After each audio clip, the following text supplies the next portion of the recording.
So my pitch was like, this is an opportunity for you to create a legacy. If this thing works well, if I see engagement, if there's lots of opportunity for learning, if things emerge that I didn't expect, then it will be an opportunity for future groups of students. And I think everybody wants to be a part of something bigger. And parents seeing their kids part of that, it's exciting for them as well. This is High Tech High Unboxed. I'm Alec Patton, and you just heard the voice of Brian Delgado. Brian was a founding teacher at High Tech High, and he taught physics and math for over 15 years before co-founding the nonprofit Blue Dot Education. Brian's one of my favorite people in the world to talk about project-based learning with. He's got this wild, expansive vision that he backs up with a wealth of teaching experience, and I'm so excited to be able to share that with you. We recorded this particular episode because we wanted Brian to explain a couple things that we'd already heard him talk about without a microphone nearby, and we just wanted to share them with the world. So this episode has two parts. In the first part, Brian explains why you should really think about the first time you do a project as a first draft. In the second part, Brian unpacks a phrase that we hear a lot at High Tech High. It's a phrase that comes from one of our co-founders, Rob Riordan, and the phrase is, let the experience be the text. If you just heard me say that now and thought, what on earth does that mean? I have good news. Brian's going to help you out. Let's get right into it. I think the hardest thing for me as a beginning teacher, where we were tasked with doing project-based learning, was actually going for it with full fidelity, because I was terrified that the things that the students were going to make were going to be bad. And the work is so personal that it would reflect as me. And so it held me up and it kept me from diving in. And I think one of the lessons I give to teachers that I'm coaching now is to work through that thing, because I know they're feeling it, and just get the first thing done. Even if they shorten it, the time frame, like instead of 8 weeks or instead of 4 weeks, down to 2 or 3, so they can just get through an iteration and have it be what it is. Because at that point, you can work with colleagues to like figure out how the next iteration improves. And that's the deal, is we want students iterating through experiences and teachers as well to be iterating through projects, because they'll improve. And by the third or fourth or fifth time they run it, you go from like something that looks very raw, but they did it, to like students are producing work that is the type that you see in social media posts, which have a certain sort of toxicity for newer teachers, I think, jumping into PBL. Can you give me an example of a project that you did, the sort of like the rough beginnings to where it got to? Yeah, I think, well, as I developed as a project-based learning teacher, every one of them, but the first one that shifted me completely was with the astronomy work, because we started out with, old T3Is that we had. What's that? A T3I is a Canon DSLR, and it's, it was kind of the lowest end. To the non-specialist, that wasn't an answer. Oh, a T3I is essentially a camera that you can change the lens on. Right. And, they have mirrors inside them. And it was sort of like one of the first generations that a teacher could reasonably like coddle together enough money to buy one for their class. We had access to one from the media class, and we had one lens on it. And students began taking pictures of the night sky and playing. And it was really the students that started this. And I saw it, and it was super raw.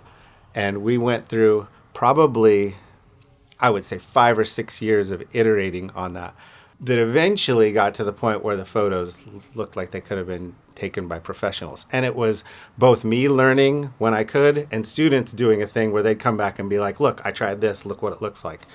And I think that's one of the really amazing things about when you're able to like have a bit of creative confidence, have a bit of a like willingness to go for it, is that students will produce some things and move you forward and teach you that you can then, the next group comes in and you can be like, this is our starting point now.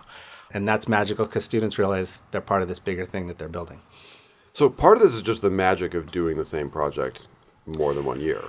Yes. And as I've done more and more coaching, this is something I recommend highly to teachers that are doing projects, is try to find the projects that you're willing to do year after year and that anchor your course. An old teaching partner of mine, Mark Aguirre, would do a play project every year. And he got better and better and better. And by the end, I mean, I think he probably did it about 15 times. He was refining very small pieces of it that really were just fitting the group we had that year. Yeah. But then it allows you to like have a time of the year where you're like, I'm trying a new thing, but I know this time of the year I got it down. I know how it connects to my content.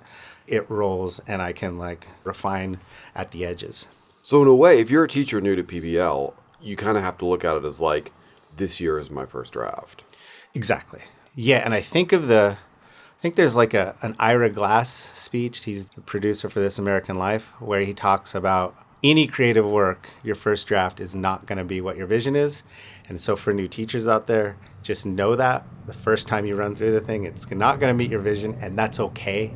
It is the first iteration. And you know, the process is you get to do a second and a third because you get a new group in all the time, and it will improve and improve and improve. And your skill set for facilitating it will improve. Yeah. Maybe not a philosophy to fully share with students and parents. I would disagree, because I when essentially after that astronomy project, each project that I rolled out, I would like let students know this is the first go at this, and this is going to potentially be a program that takes off at the school that future students will build upon your work. So my pitch was like, this is an opportunity for you to create a legacy. If this thing works well, if I see engagement, if there's lots of opportunity for learning, if things emerge that I didn't expect, then it will be an opportunity for future groups of students. And I think everybody wants to be a part of something bigger. And parents seeing their kids part of that, it's exciting for them as well. That's a great point. So when you're working with a teacher and you can see that they're just kind of afraid to get their feet in the water, when they're talking about ideas, what are you looking for to go, oh yeah, that's the thing you should start as your first draft of? I start with where they've been successful. So that if they have a lesson that they've done, if they have a class activity that used to be the culminating point. So they were doing a unit and they're like, okay, at the end, we're going to do this experience or this lab. Something that they've already tried a few times is where I want to start. And then I also want to coach them to, as their first project, go smaller, go shorter, get through it to the end and have the students share. Even if it never leaves the classroom space, that's totally fine. Because once you get through it, then that reflection piece can be the powerful learning for the teacher. Awesome. All right, that's a short episode. We're done. Next. So now we're going to go to... We're going to unpack a beautiful, powerful phrase that most people don't understand, which is let the experience be the text, which you've heard Rob Riordan say. We were talking about if you get it, and it means a lot. And a lot of people are like, literally, I don't know what that means. So... let's unpack that. Yeah. And I started teaching at High Tech High and hearing this phrase probably in 2001, and I don't think I understood it at first.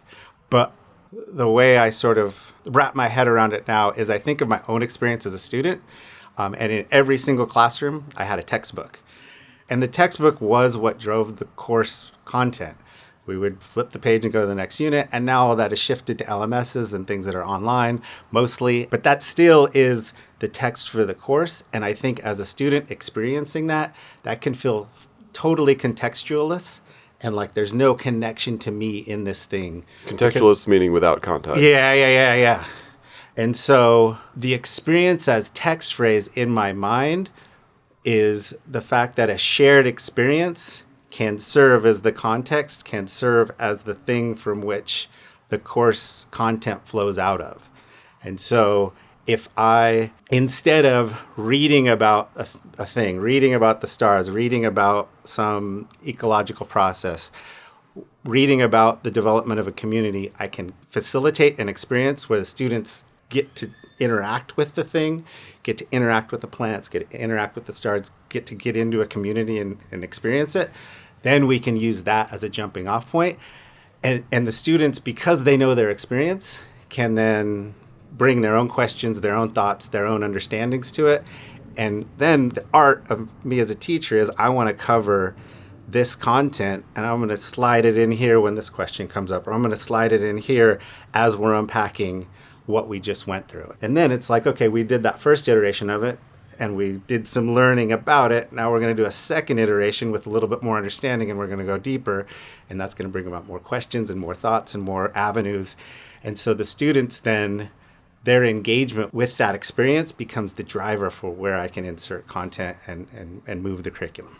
So tell me about an experience that you created the opportunity for that was particularly rich as a source of learning. So I was teaching at High Tech High, which is about 3 miles from the ocean. And we did an ocean studies project. And so we started by getting down to a spot that's mostly still protected natural area called Sunset Cliffs. And we went down as an opening launch experience to just explore the tide pools. So we had some GoPro cameras. We went at the low tide, and they came back with images they had taken, with the experiences of like pulling up a sea slug and feeling it. Like these things were just happening. And so they had a lot of interest and curiosity about the things that they were experiencing. But mostly what came out of it, and I was thinking ecosystems, but they were really interested in waves. And so it shifted my thinking, because at the time it was math science. So I was like, oh, I have now an avenue for teaching some really rich mathematics, because they're into waves and they want to film waves and they want to photograph waves and they want to understand how those work. And all of a sudden that blows up into like understanding weather systems around the world, because that's how waves get generated in the ocean. And so it drove a whole line of content that I didn't necessarily think about going in, because I was focused on ecosystem, and their interest will lied somewhere else, but then I was able to just pivot it out of the experience. And I think it's interesting what you said about the GoPros, because I think part of what makes that, when you're using the experience as the basis for your class, if everybody gets back and you're like, oh, I saw this thing, you're like, describe it. I don't know, it was kind of spiky and I don't really remember. If you're just relying on your memory, you're kind of it's like that's a kind of tricky thing. But you will literally come back with a text. You've got video to review. You've got photos to review. You've got things you can all look at together. Yeah, you both want to facilitate an experience and you want to document it, because that documentation becomes a thing that you can revisit with the class. And exactly, it becomes the thing that you can study from. Our images become a primary source. High Tech High Unboxed is hosted and edited by me, Alec Patton. Our theme music is by Brother Herschel. In our show notes, we've got links to an article Brian wrote about a time that he and his students sent weather balloons into the upper atmosphere to take photos, and to the Blue Dot Education website. Thanks for listening.